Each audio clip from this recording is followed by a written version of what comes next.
Good day, dear students. Welcome to our sixth lesson under Global Perspectives in Psychology, entitled Psychology in Europe.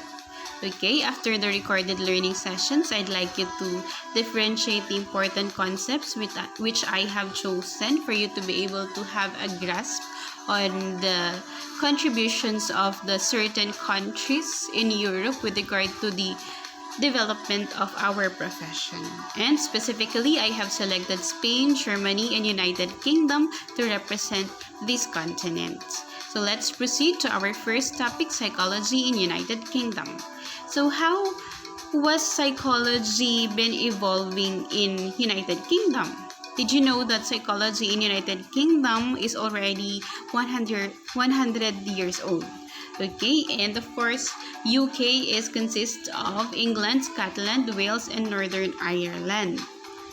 And the scientific beginnings of psychology, such as social and clinical psychology, received a significant boost from World War I because of the devastating happenings that occurred therein. Then military psychology emerged, and between the World War I and World War II, military and selection activities gave much work for psychologists. Okay, they really developed psychometric tests for these selection activities. But after World War II, this profession really established itself for the provision of aftercare for the victims of the war. And of course, how was psychology as a science in United Kingdom? BPS, as a counterpart of the American Psychological Association, is what we call British Psychological Society, and this was really established earlier during 1901, and it continuously promotes the advancement of psychological practice in the United Kingdom. Psychology is one of the most popular undergraduate programs in the United Kingdoms, based on the references that I have read and researched on. And of course, United Kingdom provides trainings and education in psychology even to those outside their country. So they are really open when it comes to the study and continuing professional development or higher education of foreigners such as Africans, Asians, among others. And how is this practiced in UK? Further, psychologists are not regulated or restricted in UK. Okay, if you would compare this in the Philippines or in the United States of America, psychologists practice is really regulated. Okay, in UK, chartered psychologists issued by the British Psychological Association or Society is a proxy or substitute for regulation, and it is protected by courts.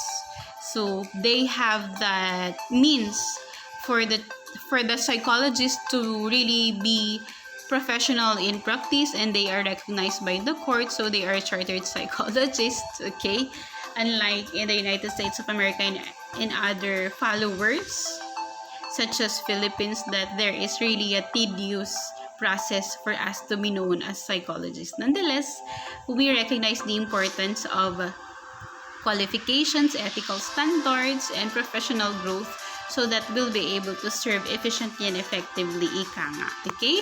The major context of work for psychologists in United Kingdom is in health, education, industrial, or organizational setting.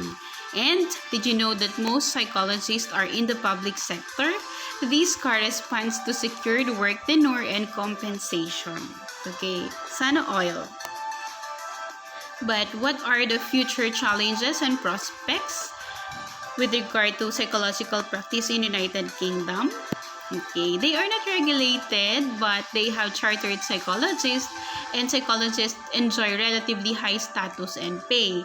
Isn't it ironic that they are not regulated, they are but chartered, and they have relatively high status and pay?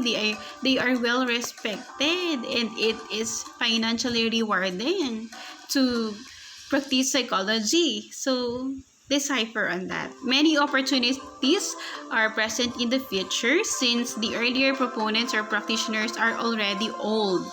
Okay? The success and expansion of psychology has meant that the discipline itself leads to the unity and diversity of psychology.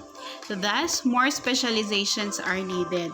I'd like to share with you what I have learned under Philippine Guidance and Counseling Association. And did you know that counseling in the Philippines will not be generic anymore? There are 14 specializations which the Professional Regulations Commission together with the Congress are pushing. And I'd like to mention those which caught my attention, such as crisis counseling, mental health counseling, student affairs and college counseling, and there is what we call workplace counseling as well. Okay, so this caught my attention. Why? Because as a psychology graduate, okay, I have been challenged because others would push me or assign me outrightly to areas wherein there are lots of disasters, and I found myself incompetent yet. Okay, I had no further training when I graduated. Okay, I needed further trainings or discussions or higher education when it comes to crisis counseling, because crisis counseling is different from the generic, okay, counseling that we have. So if ever that would be pushed through, I would specialize in crisis counseling because I know that I will be needed, okay, in situations like that. And of course, it is still aligned, especially that my research is on crisis competencies of crisis interventionists. Okay, it may sound challenging and difficult, but I think it is giving spice to my profession as a helping, of course, professional. And let's go back to our topic. Traditionally, United Kingdom collaborated with the USA earlier, okay, but now United Kingdom is opening its arms and extending its partnership with other European countries such as Poland, Spain, Italy, among others. So that is very brief for us, but I'd like you to continue your critical thinking for this assignment, which you will be answering in Global Psychology Activity 6 Google form. So this important question is, what is your reaction to the absence of regulation of psychology practice in United Kingdom while there is a relatively high salary for the practitioners? What do you think, and how will it be possible for the Philippines? Okay, so answer that in one paragraph, very brief only, under the Google form which I will be posting later. So let's proceed to our second topic for this sixth lesson, entitled Psychology in Spain. Okay, what do you know about Spain? Yes, the Spaniards colonized us, but with regard to psychology, what do we know about this? Okay, an important person, Ramon E. Cajal, had careful study on neurons and synapses. And neurons and synapses pertain to the functions of the brain. And psychology is towards the functions of the brain and its influence in our behavior.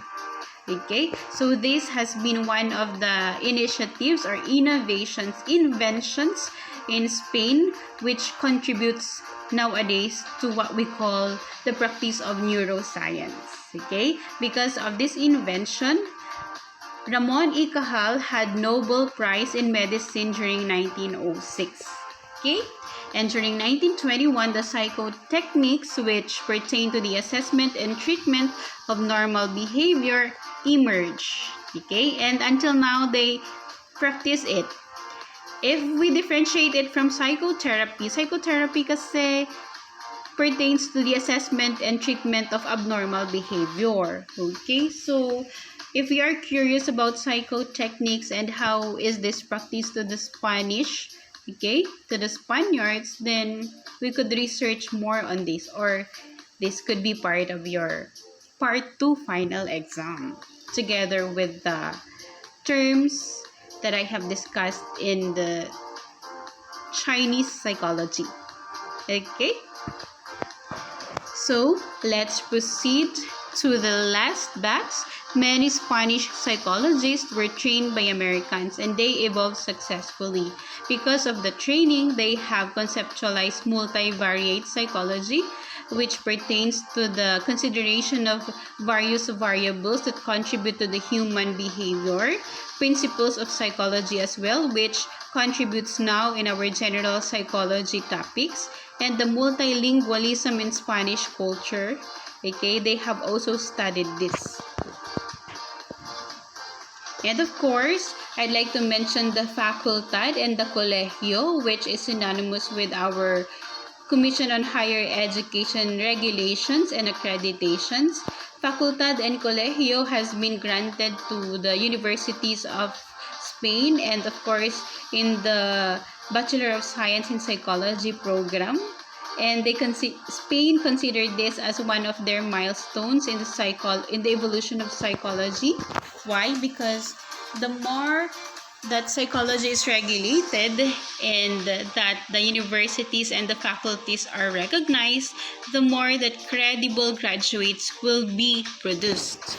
Okay, I'd like to share with you that for the previous semester, when I was notified here in IFSU, I have experienced the process of accreditation and I believe that we had high ratings. And of course, when September comes during 2021, of course, we'll be having another round of accreditation and we hope and pray that we'll be passing that with flying colors.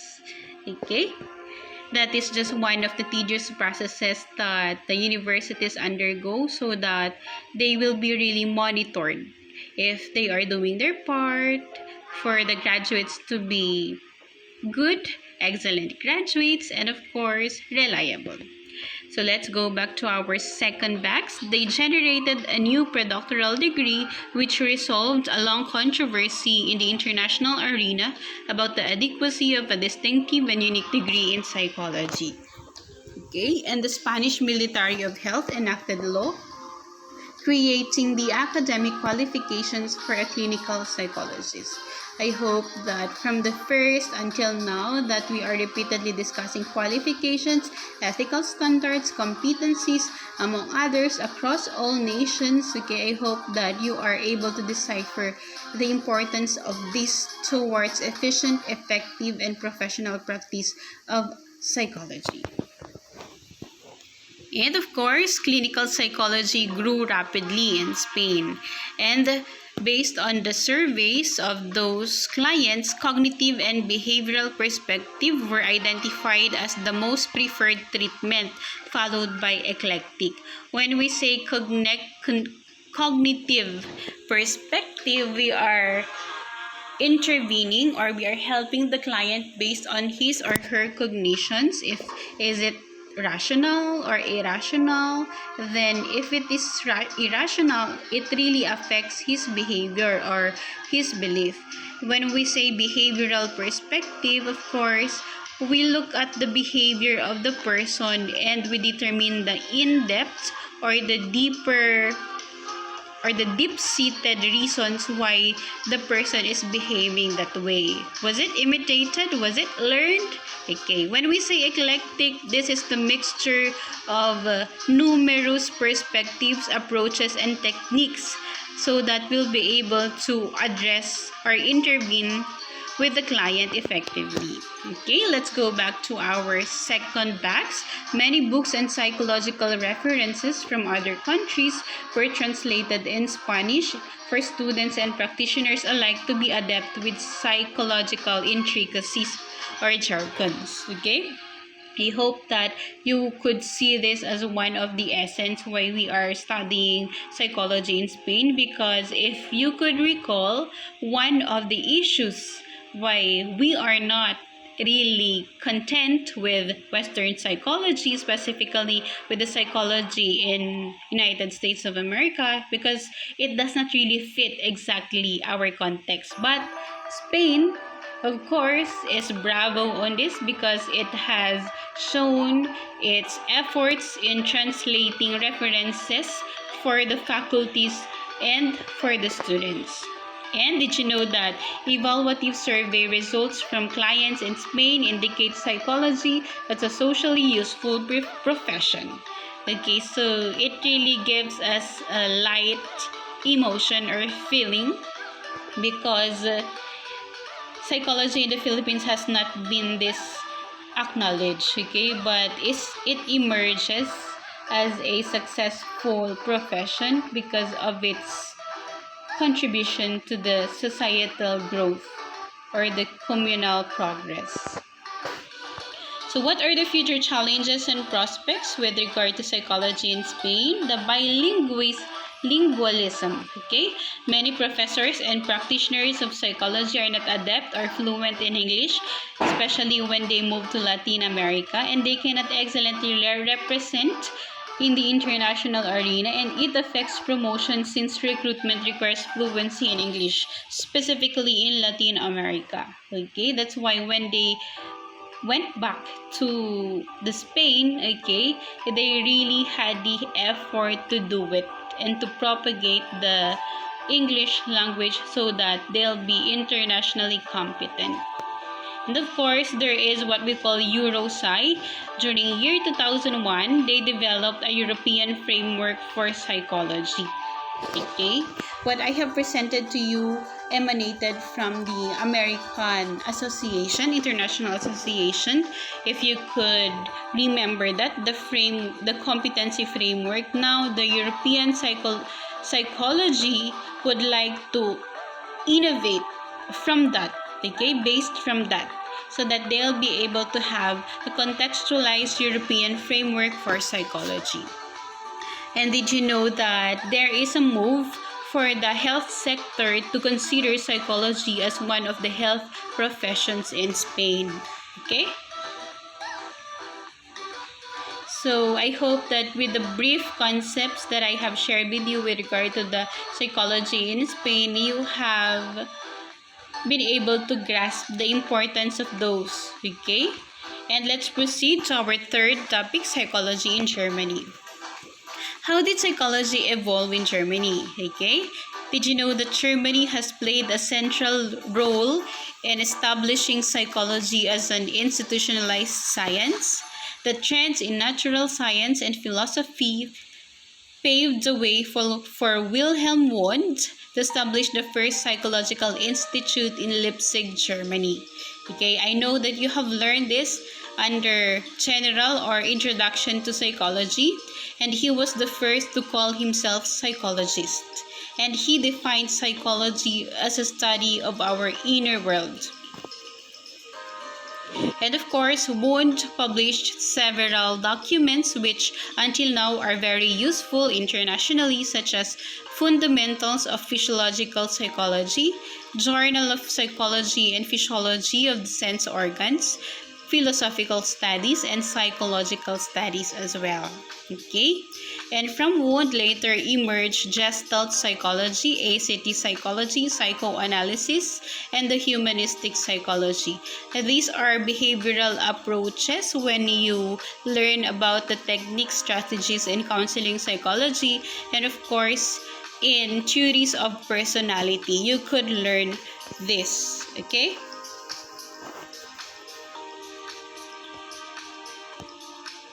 Another, during World War II, it has been considered as the exodus or the exit of psychologists in Germany. Many psychologists were murdered, and of course, many have migrated in other countries because of the World War II devastating phenomena. Okay, and there was an ideological shift due to the Nazi regime, and Gestalt and psychology of expressive behavior were adapted to fit this ideology, and the development of psychometric tests for armies led to the upsurge of many psychological works in Germany. And after World War II, Germany began to follow Anglo-American psychology, and of course, Asian psychology did not exist therein. And did you know that in Germany, psychologists are mostly in hospitals and in clinics, and they are practicing neurology, psychotherapy, and psychiatry. And others are also in the armed forces and the police system, and of course, penal or what we call jail system. And others are also working mainly and closely with allied health professionals such as social workers, medical doctors, among others. And what are the future challenges and prospects for Germany? First, there is no doubt that the importance and reputation of psychology as a science and profession have increased tremendously since its foundation until now. Second, the globalization will surely lead to an intensification of international cooperation and exchange, as well as an increase in contextually sensitive and multidisciplinary approaches to theory, research, and practice. Yes, we are in the global perspectives in psychology, and we consider the effects of globalization. And one of the effects of globalization in Germany is the development of multidisciplinary approaches and contextualized approaches with regard to psychological practice. That's very good. We hope that there would be another chance or another course or subject wherein we could focus on that multidisciplinary intervention leading towards effective helping profession. Okay? Third, integration of physiological and the phylogenetic towards contextualized practice of psychology. When we say physiological, it studies the bodily functions that we have and the effects of the senses that we have to our behavior. But when we say phylogenetic, it compares the differences and the similarities of one generation to the other, and therefore there are ways on how to improve, okay, what has been done or what has been manifested by the previous generation.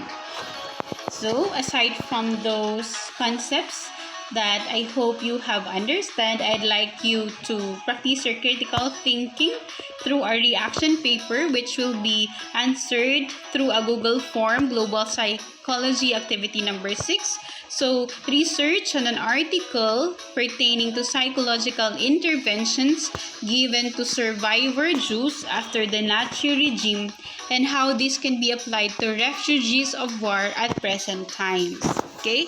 Why did I choose this question or activity for you with regard to the psychology in Germany and other parts of the European continent? Because we know for a fact the World War I and World War II really became one of the phenomena which really affected the practice of psychology. And I'd like that because of that history, I'd like you to discover what could be beneficial for the refugees of war nowadays based on the interventions that were given to the